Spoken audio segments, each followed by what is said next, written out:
Formation करता है। पहले दफे जब जीन एक्सप्रेस होंगे तो बनेगा mRNA या RNA। उसके बाद RNA का ट्रांसलेशन होगा तो बनेगा प्रोटीन, और यही प्रोटीन जो होता है हमारे बॉडी के मेटाबॉलिज्म को रेगुलेट करता है। यानी हमारे मेटाबॉलिज्म को रेगुलेट कौन करता है? जीन, लेकिन नॉट डायरेक्टली, वाया प्रोटीन। तो सबसे पहले प्रोटीन सिंथेसिस हम देखें कि इसके सबसे पहला जो फर्स्ट स्टेप होता है उसको बोलते हैं एक्टिवेशन ऑफ एमिनो एसिड। इस एक्टिवेशन ऑफ एमिनो एसिड में क्या होता है कि जो टीआरएनए होते हैं उस पर एमिनो एसिड चार्ज होकर के उसके 3' एंड से अटैच हो जाते हैं। उसके बाद दूसरा प्रोसेस होता है इनिशिएशन। इनिशिएशन में क्या होता है, बहुत सारे फैक्टर्स होते हैं जिसका कि इन्वॉल्वमेंट होता है, और 70S इनिशिएशन कॉम्प्लेक्स का फॉर्मेशन होता है। ये आपका होगा 70S इनिशिएशन कॉम्प्लेक्स। ये फुल स्क्रीन आ रहा है कि नहीं आ रहा है? सर पीपीटी शो नहीं हो रही है। कुछ भी नहीं दिख रहा है सर। अब हो रही है? अब हो रही है? अभी भी नहीं हो रही। नहीं एक सर, तो कुछ बोलना नहीं दिख कुछ रहा नहीं है। हो रही है। तो पहले बोलना चाहिए ना। 1 मिनट।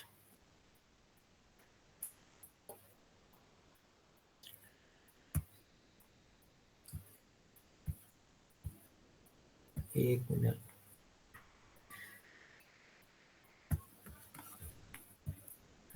फिर गया कहाँ? दिख रहा है? नहीं, सर दिख नहीं रहा है। प्रेजेंट नाउ करिए। 1 मिनट। प्रेजेंट नाउ तो किए यार। प्रेजेंट नाउ नहीं हो, अभी नहीं तो शेयर होता है। कहाँ से निकलेंगे? कुछ नहीं, नीचे बटन दिख रहे हैं सर, हाँ, बस 3-4 तो दिख रहे हैं। हाँ तो प्रेजेंट नाउ करिए चौथे बटन से। नहीं नहीं नहीं नहीं, वो प्रेजेंट हो रहा है ना, प्रेजेंट पता नहीं, नहीं क्यों नहीं दिख रहा। नहीं नहीं नहीं, प्रेजेंट हो ही नहीं रहा है सर।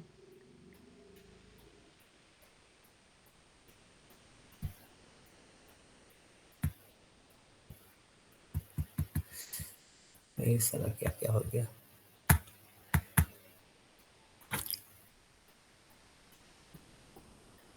स्किप करें पहले।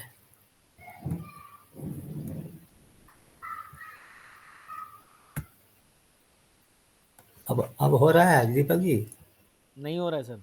नहीं हो? अच्छा, 1 मिनट। प्रेजेंट लाओ तो क्या कर रहे हैं? इंटायर स्क्रीन किए, शेयर भी किए।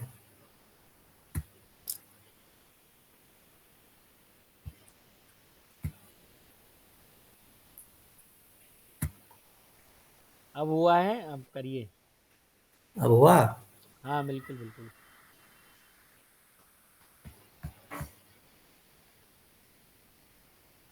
आवाज आ रही थी? आवाज आ रही थी, अब ठीक है, शेयर हो गया है सर, अब करिए। 1 मिनट जरा, हम वो कर लेना, प्लेसर पॉइंटर। हाँ, तो ये मैंने बताया था कि दूसरा जो स्टेप होता है वह होता है formation of 70S initiation complex. इसमें क्या होता है कि 2 एमिनो एसिड के बीच में एक बॉन्ड का फॉर्मेशन होता है जो प्रोटीन में प्रेजेंट होते हैं, जिसका नाम है, आवाज जा रही है? Yes sir. जी सर। जिसका नाम है इनिशिएशन 70S इनिशिएशन। दो बॉन्ड का, एक बॉन्ड का फॉर्मेशन होता है between 2 amino acid, and that bond is known as peptide bond. उसके बाद दूसरा जो स्टेप होता है वह होता है इलोंगेशन, जिसमें सक्सेसिव साइकिल चलते हैं, एमिनो एसिड टीआरएनए का बाइंडिंग होता है, और इस तरह से चेन का लेंथ जो होता है, प्रोटीन का लेंथ जो होता है, बढ़ते जाता है, और अल्टीमेटली जो होते हैं टर्मिनेशन पॉइंट होता है, जिसके चलते कि फुल्ली जो पॉलीपेप्टाइड फॉर्म हुए थे उसका टर्मिनेशन होता है, और फर्दर इस प्रोटीन की फोल्डिंग होती है। और ये भी बताया था मैंने कि कोई भी प्रोसेस जो सेंट्रल डॉग्मा का होता है वह किस डायरेक्शन में होता है? 5' to 3' डायरेक्शन में। यानी एमआरएनए का जो ट्रांसलेशन होगा उसमें एक कोडॉन जो होगा वह स्टार्ट कोडॉन होगा, सबसे लास्ट कोडॉन जहाँ पर कि पॉलीपेप्टाइड चेन टर्मिनेट कर जाएंगे उसको बोलेंगे स्टॉप कोडॉन। तो स्टार्ट होगा यहाँ से, जो कि कोडॉन कहलाता है AUG, और जो स्टॉप कोडॉन होते हैं वो 3 तरह के होते हैं, UGA, UAA एंड UAG। सारे के सारे जो इनिशिएशन है, इलोंगेशन है, टर्मिनेशन है, ये तीनों ही स्पेशल प्रोटीन्स के द्वारा रेगुलेट होते हैं, परफॉर्म किए जाते हैं। उसका नाम होता है initiation factor, elongation factor and termination factor. दूसरी बात और समझ में आनी चाहिए कि प्रोटीन जो होते हैं, कोई भी प्रोटीन जो होते हैं उसको 2 टर्मिनल होते हैं। पहला होता है एन टर्मिनल, दूसरा होता है एन टर्मिनल। तो सबसे फर्स्ट जो एमिनो एसिड यहाँ पर देख रहे हैं, ये जो प्रोटीन है, इसका जो फर्स्ट एमिनो एसिड जो ऐड होगा वह एन टर्मिनल कहलाएगा, और सबसे लास्ट जो एंड होंगे उसको बोलेंगे सी टर्मिनल। क्लियर? यहाँ पर देखिए एक्टिवेशन ऑफ एमिनो एसिड जो होते हैं उसमें 20 एमिनो एसिड्स का पार्टिसिपेशन होता है। 20 different types of amino acid tRNA synthetase होते हैं। 32 और मोर टीआरएनए होते हैं। एटीपी और Mg2+ का इन्वॉल्वमेंट होता है। आपको तो मैंने बताया था जहाँ पर भी एटीपी यूज होगा वह Mg2+ का वो यूज करेगा ही करेगा। दूसरा जो इनिशिएशन होता है उसमें mRNA का यूज होता है। एन फॉर्माइल मैथियोनिन टीआरएनए, यह एक स्पेशल टाइप ऑफ टीआरएनए होते हैं जिसमें फॉर्माइल मैथियोनिन को लोड करने की क्षमता होती है। ये डिफरेंस होते हैं बिटवीन प्रोकैरियोट एंड यूकैरियोट, कि प्रोकैरियोट में जो इनिशिएशन कोडॉन पर सबसे पहले टीआरएनए आएगा वह प्रोकैरियोट में वह फॉर्माइल मैथियोनिन वाला आएगा, और यूकैरियोट में विदाउट फॉर्माइल मैथियोनिन, यानी सिर्फ मैथियोनाइल टीआरएनए का इन्वॉल्वमेंट होगा। दूसरा इनिशिएशन कोडॉन जो होते हैं एमआरएनए, वह दोनों ही के केस में prokaryotic as well as eukaryote में AUG होते हैं। प्रोकैरियोट में 30S राइबोसोमल सेमिट होते हैं, 50S राइबोसोमल सेमिट होते हैं, और इनिशिएशन फैक्टर होते हैं IF1, IF2 एंड IF3। इसके साथ ही ये याद रखिएगा कि इनिशिएशन हो, इलोंगेशन हो या टर्मिनेशन हो, जहाँ कहीं भी एनर्जी का इन्वॉल्वमेंट होगा वह GTP के रूप में होगा, ATP के रूप में यूज नहीं होगा। ATP का यूज होता है सिर्फ एक्टिवेशन ऑफ एमिनो एसिड में। उसके बाद जहाँ जहाँ भी यूज होगा एनर्जी का वह GTP के रूप में ही यूज होगा। नेक्स्ट जो है वह इलोंगेशन है। इलोंगेशन के समय में क्या होगा कि functional 70S ribosomes, that is initiation complex या 70S इनिशिएशन कॉम्प्लेक्स कहते हैं उसको। उसके बाद एमिनो एसिड टीआरएनए होंगे, 1 by 1 आएंगे according to codon and anticodon. Next होता है इलोंगेशन फैक्टर जिसको बोलते हैं हम लोग EFTU, EFTS and EFG। Actually में EFTU और EFTS दोनों एक ही है। ये TU का मतलब हो गया टेम्परेचर अनस्टेबल और TS का मतलब हो गया टेम्परेचर स्टेबल। ये दोनों जब मिल जाएंगे तो उसको कहेंगे हम लोग EF, इलोंगेशन फैक्टर। यहाँ भी देखिए इलोंगेशन के समय में GTP का इन्वॉल्वमेंट होता है और Mg+ का इन्वॉल्वमेंट होता है। नेक्स्ट होता है टर्मिनेशन। टर्मिनेशन जो होता है वह टर्मिनेशन कोडॉन के द्वारा होता है। जो टर्मिनेशन कोडॉन 3 मैंने बताया उसमें से कोई एक भी आ जाएगा तो वहाँ से टर्मिनेशन हो जाएगा। और टर्मिनेशन के लिए जो फैक्टर्स होते हैं वह है releasing factor 1, releasing factor 2, releasing factor 3। और एक और साइकिल होता है इन्वॉल्वमेंट होता है फैक्टर का, जिसको हम लोग ऊपर ही पढ़ चुके हैं EFG, जहाँ से कि ऐसे अगर लोग ट्रांसलोकेशन होगा या ट्रांसलोकेशन कराता है, जैसे इन्वॉल्वमेंट होगा इसका वहाँ से सीधे पॉलीपेप्टाइड या प्रोटीन चेन जो होंगे वह निकल जाएंगे।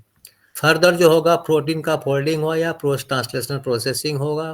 फोल्डिंग जो होता है चेपरॉन्स के द्वारा होता है या चेपरोनिन्स के द्वारा होता है, और उसका जो प्रोसेसिंग होती है वो हम लोग देखेंगे कि कौन कौन से पोस्ट ट्रांसलेशनल मॉडिफिकेशन होते हैं।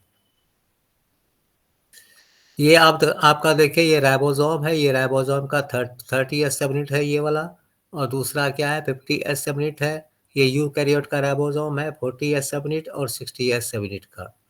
आपको मैंने बताया था कि 30S सबयूनिट जो होते हैं इस RNA का बना होता है, प्लस ये 16S RNA यहाँ पर होते हैं, और प्लस अबाउट 21 प्रोटीन्स प्रेजेंट होते हैं। यहाँ जो होता है ये 2 तरह के RNA होते हैं, 23S RNA और 5 SRRNA और इसके साथ साथ इन्वॉल्वमेंट होता है 34 प्रोटीन्स का, जबकि यहाँ पर जो लार्जर सेगमेंट में होता है 3 डिफरेंट तरह के RRNA होते हैं, 28S, 5.8S एंड 5S, और यहाँ पर जो RRNA होते हैं वो होते हैं 18S RRNA।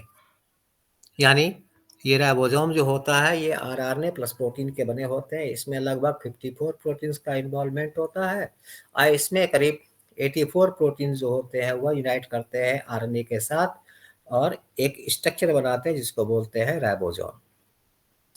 वही राइबोसोम का डिटेल मैंने यहाँ पर दिखाया है कि कौन कौन से प्रेजेंट होते हैं, किस किस तरह के RNA प्रेजेंट होते हैं।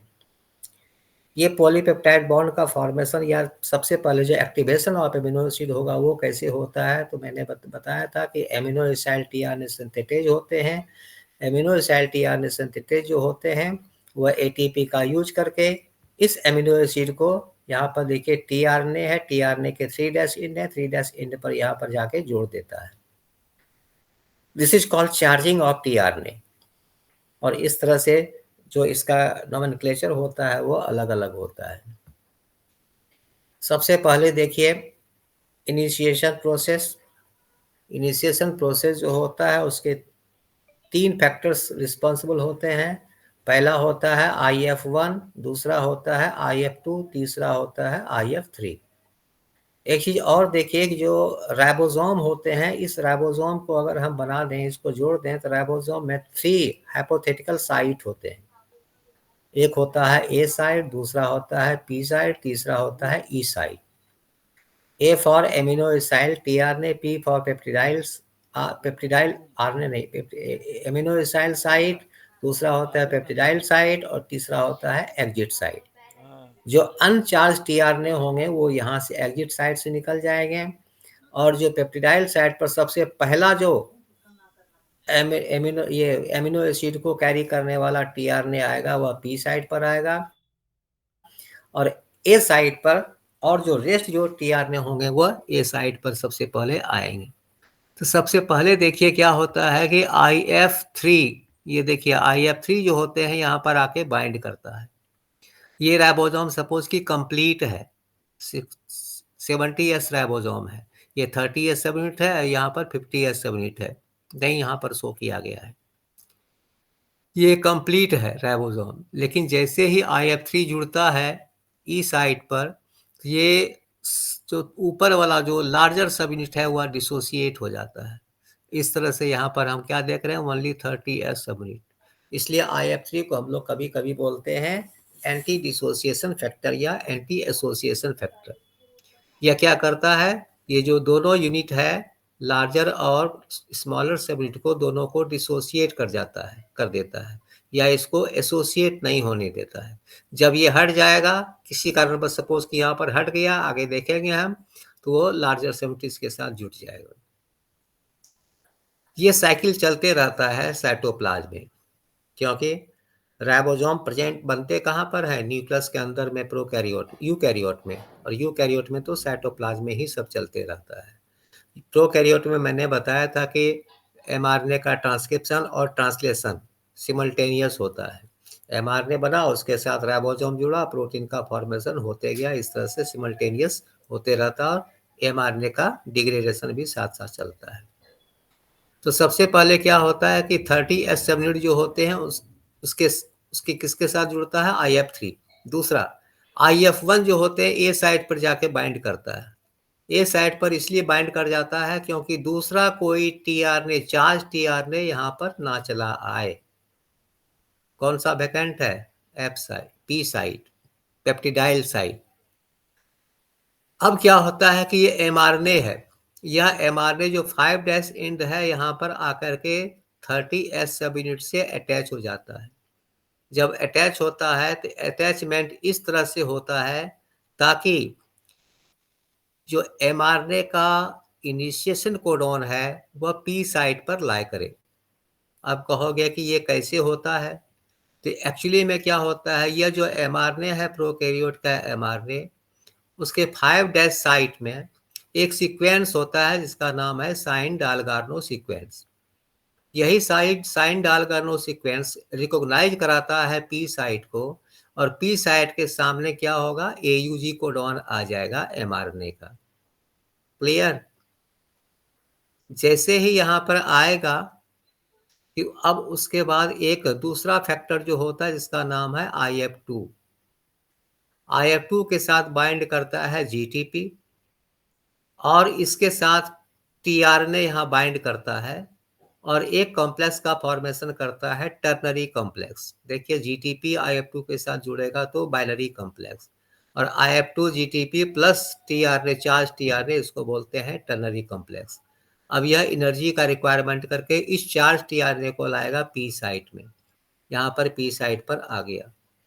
जैसे ही पी साइट पर आएगा GTP का हाइड्रोलाइसिस होगा IF2 के द्वारा और एनर्जी GTP वहां से हट जाएंगे, IF2 हट जाएगा, और जैसे ही IF2 हटेगा कि IF1 भी वहां से हट जाएगा और IF3 भी हट जाएगा। जैसे IF3 हटा, आप देखिए सब फैक्टर हट गए।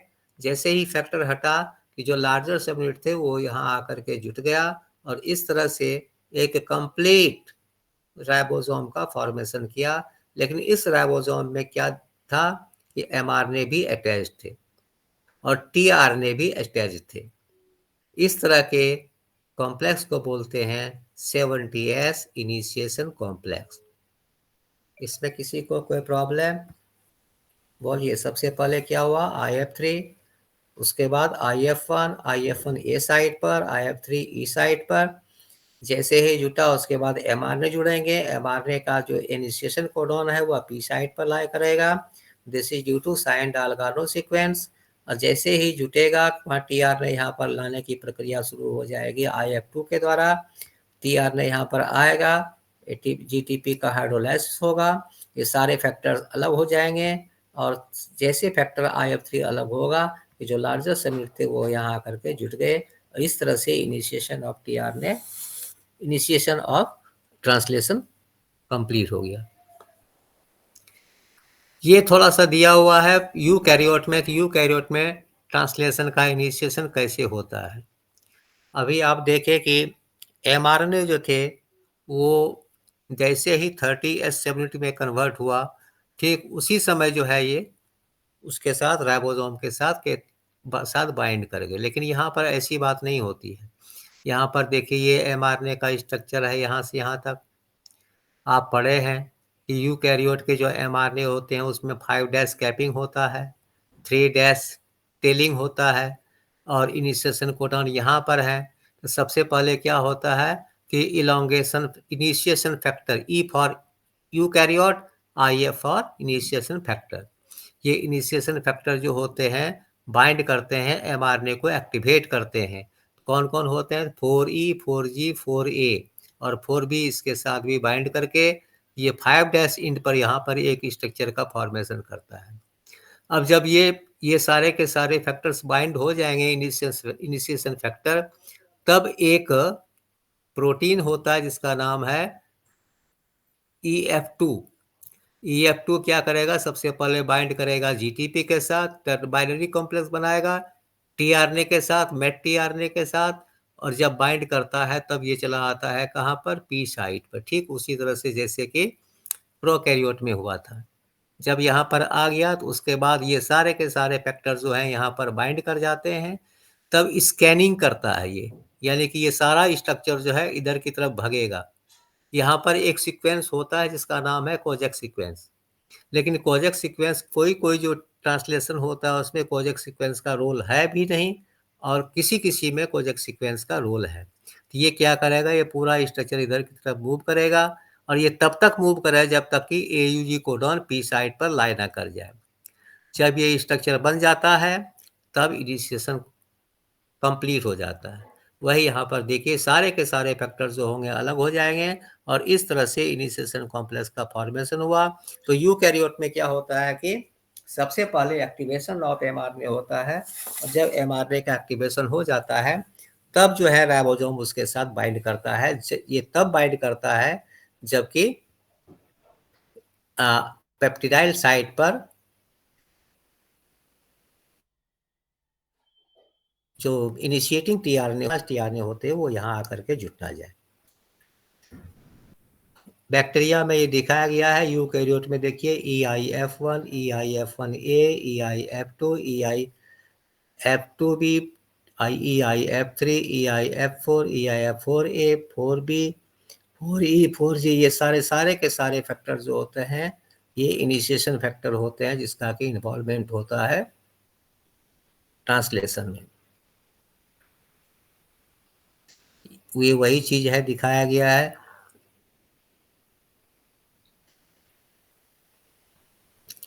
अब यहाँ पर देखिए, इसके पहले ही थोड़ा देख लें, इसके पहले क्या है, इसके पहले यहाँ पर देखिए, अब यहाँ पर क्या है, AUG कोडॉन है P साइट पर, A साइट पर एक tRNA आएगा भाई, AUG कोडॉन है, इसके बाद कोई कोडॉन होगा, उसके बाद कोई कोडॉन होगा। अगर AUG कोडॉन यहाँ है तो कोई दूसरा कोडॉन यहाँ होगा। अब कोडॉन जिस एमिनो एसिड को रिप्रेजेंट करता है वही वाला tRNA यहाँ पर आकर बाइंड करेगा। कौन बाइंड कराएगा? ये बाइंड करेगा इलोंगेशन फैक्टर। तो मैंने बताया कि इलोंगेशन फैक्टर कितने तरह के होते हैं, तीन तरह के, EFTO, EFTS और EFG। अभी यहाँ पर रोल है, देखिए इलोंगेशन के समय में क्या होता है, सबसे पहला जो स्टेप होता है इलोंगेशन का वह होता है कि जो चार्ज tRNA है वह एमिनो एसिड पर आएगा। दूसरा होगा कि यहाँ पर जो एमिनो एसिड है, यहाँ पर जो एमिनो एसिड है, इस दोनों के बीच में पेप्टाइड बॉन्ड का फॉर्मेशन होगा। और तीसरा क्या होगा, यह राइबोसोम इधर की तरफ मूव करेगा। कितना मूव करेगा? ओनली वन कोडॉन, जो डिस्टेंस होगा ओनली वन कोडॉन का डिफरेंट डिस्टेंस होगा। यहाँ पर देखिए, सबसे पहले यहाँ पर tRNA तो आ गया था इनिशिएशन के दौरान ही। यहाँ पर जो tRNA आया, चार्ज tRNA आया, किसके अनुसार? कोडॉन की। यहाँ पर जो कोडॉन होगा वह कोडॉन जिस एमिनो एसिड को रिप्रेजेंट करेगा वही यहाँ पर आएगा tRNA। tRNA किसके साथ लोडेड है? एमिनो एसिड के साथ। दूसरा कि एक फैक्टर है जिसका नाम है इलोंगेशन फैक्टर EFTU। तो EFTU ही ये लाने का काम करेगा इस tRNA को। और जैसे यहाँ पर आएगा पुनः उसमें GTP हाइड्रोलाइसिस होगा, वहां से फैक्टर रिलीज हो जाएंगे, ये A साइट पर लोड हो जाएंगे चार्ज tRNA। इलोंगेशन का पहला स्टेप खत्म। उसके बाद क्या होगा कि P साइट पर जो चार tRNA है और A साइट पर जो tRNA है वह जिस एमिनो एसिड को कैरी कर रहा है, इस दोनों एमिनो एसिड के बीच में एक बॉन्ड का फॉर्मेशन होगा by the enzyme that is known as peptidyl transferase. तो पेप्टिडाइल ट्रांसफरेज एंजाइम है, और आप जानते हो कि जितने भी एंजाइम्स होते हैं वह प्रोटीनस नेचर के होते हैं, लेकिन रिसेंटली देखा गया कि ये जो 23S RNA यहाँ पर प्रेजेंट होते हैं, larger subunit of the ribosome में जो 30S सबयूनिट यहाँ पर प्रेजेंट होते हैं, उसी के साथ जो होता है वही दैट एंजाइम जो कि RNA है, वही RNA रिस्पॉन्सिबल होते हैं for the peptide bond formation, और इस तरह से पेप्टाइड बॉन्ड का फॉर्मेशन हो जाता है। दो एमिनो एसिड जो होते हैं जुट जाते हैं। तीसरा क्या होगा, अब ये वाला जो राइबोसोम है, फुल राइबोसोम है, वह 3' एंड ऑफ द mRNA की तरफ मूव करता है। जैसे ही मूव करेगा, यह जो ये वाला जो पार्ट है यह चला आएगा, खिसक जाएगा यहाँ पर, यहाँ वाला जो tRNA है वो चला आएगा यहाँ पर, इस E साइड से जो अनचार्ज tRNA होंगे निकल जाएंगे, और यह जो A साइड पर यहाँ पर जो दो एमिनो एसिड को लोड किया हुआ है ये वाला चलाएगा यहाँ पर।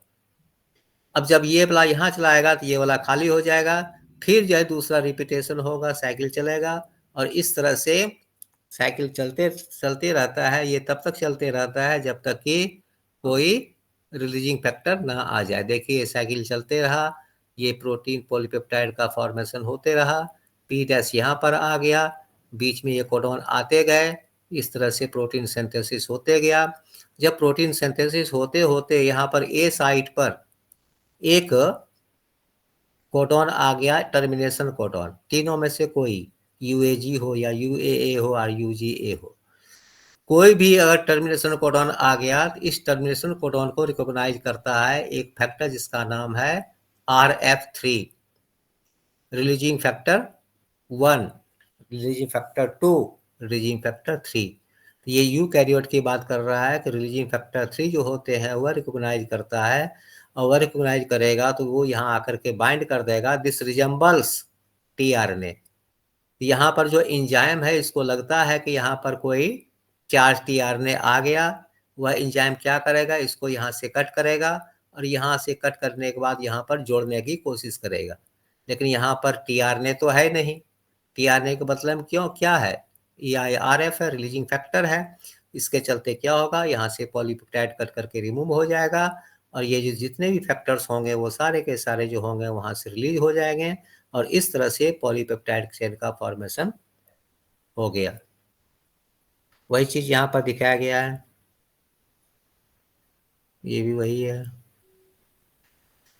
अब जब प्रोटीन सिंथेसिस हो जाता है तो प्रोटीन किसके बने होते हैं, एमिनो एसिड्स के। तो उस प्रोटीन में फिर फर्दर मॉडिफिकेशन होता है। तो मॉडिफिकेशन जो होते हैं कौन कौन से होते हैं, एसिटाइलेशन। आप देखोगे कि क्रोमेटिन रीबॉटलिंग जब पढ़ेंगे तो वहाँ पर देखेंगे कि जो हिस्टोन प्रोटीन होते हैं, हिस्टोन प्रोटीन के जो टेल होते हैं वहाँ पर लाइसिन प्रेजेंट होते हैं। वह लाइसिन क्या करेगा, उसका मॉडिफिकेशन होगा, एसिटाइल ग्रुप उसमें जोड़ देगा। एक एंजाइम होते हैं हिस्टोन एसिटाइल ट्रांसफरेज, वो लाइसिन में हिस्टोन प्रोटीन में जोड़ देगा acetyl group. Methylation the next important जो मॉडिफिकेशंस होते हैं, लाइसिन का और आर्जिनिन का फॉस्फोरिलेशन, फॉस्फेट ग्रुप का जोड़ना। ये याद रखिएगा कहाँ कहाँ पर जुड़ता है, सेरीन में, थ्रियोनिन में, टायरोसिन में। Hydroxylation, proline, lysine, carboxylation, glutamic acid, glycosylation, serine, threonine, aspartic, acylation, serine, threonine, myristoylation, glycine, farnesylation, cysteine, biotinylation, lysine. ये सब जितने भी मॉडिफिकेशंस होते हैं after the formation of proteins होते हैं। जब प्रोटीन सिंथेसिस हो जाता है तब मॉडिफिकेशंस होते हैं। जैसे एक एग्जांपल मैं बताऊं, कोलेजन। कोलेजन प्रोटीन जो होते हैं उसमें हाइड्रोक्सी प्रोलीन प्रेजेंट होता है। तो हाइड्रोक्सी प्रोलीन क्यों बना, क्योंकि प्रोलीन का मॉडिफिकेशन हुआ, हाइड्रोक्सिलेशन हुआ। और जब तक कि प्रोलीन का हाइड्रोक्सिलेशन नहीं होगा तब तक कोलेजन जो होते हैं वह प्रोटीन एक ट्रिपल हेलिक्स के रूप में कन्वर्ट नहीं होंगे। कनेक्टिव टिश्यू में कोलेजन जो होते हैं बहुत ज़्यादा होते हैं, ये इसी के चलते होते हैं, प्रोलीन के चलते इसका उसका स्ट्रेंथ जो होता है वह बढ़ जाता है। ये प्रोलीन का मॉडिफिकेशन देखिए, जो building block of amino acids हैं उसमें हाइड्रोक्सी प्रोलीन कहीं नहीं है, वहाँ पर प्रोलीन है। इसका मतलब कि प्रोटीन बना होगा, उसके बाद ही उसमें हाइड्रोक्सिलेशन हुआ होगा, उसके बाद हाइड्रोक्सी प्रोलीन का फॉर्मेशन हुआ होगा। उसी तरह से हाइड्रोक्सी लाइसिन। तो वही प्रोटीन जो हो बनते हैं वो कैसे बनते हैं, तो राइबोसोम में बनने के बाद एंडोप्लाज्मिक रेटिकुलम पर जाते हैं, एंडोप्लाज्मिक रेटिकुलम के मेम्ब्रेन पर इसका फर्दर मॉडिफिकेशन होता है। मॉडिफिकेशन के लिए एसआरपी रिस्पॉन्सिबल होते हैं। मॉडिफिकेशन में क्या होता है, सिंगल सीक्वेंस जो होते हैं वह रिमूव हो जाते हैं और जो कार्बोहाइड्रेट चेन होते हैं उसके साथ जुड़ जाते हैं, जिसके चलते कि ग्लाइकोसाइलेशन होता है। आप लोग पढ़े होंगे ओलिगोप्रोटीन। ये ओलिगोप्रोटीन क्या है या ग्लाइकोप्रोटीन। ग्लाइकोप्रोटीन क्या है, प्रोटीन के साथ कार्बोहाइड्रेट का एडिशन। वो कार्बोहाइड्रेट का एडिशन कहाँ पर होता है, इसी एंडोप्लाज्मिक रेटिकुलम पर होता है। कोई भी प्रोटीन जो होता है उसका फॉर्मेशन जो होता है वह प्री प्रोटीन के रूप में होता है। जैसे इंसुलिन है, इंसुलिन बनता किस रूप में, प्रोटीन नेचर का तो होता है लेकिन बनता किस रूप में है, उसके जो जीन 11th क्रोमोसोम पर होते हैं वो एमआरएनए बनाता है जिसको बोलते हैं इंसुलिन का एमआरएनए। लेकिन वह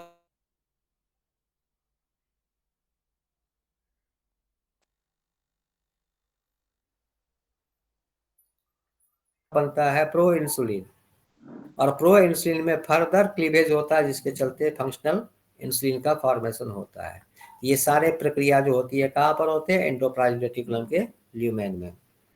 यही ग्लाइकोसाइलेशन स्टेप मैंने दिखाया है कि ग्लाइकोसाइलेशन में कैसे कार्बोहाइड्रेट का एडिशन प्रोटीन में होता है।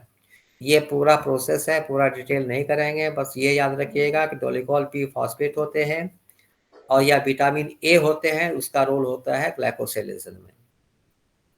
Thank you. अभी दूसरा हम कर रहे हैं।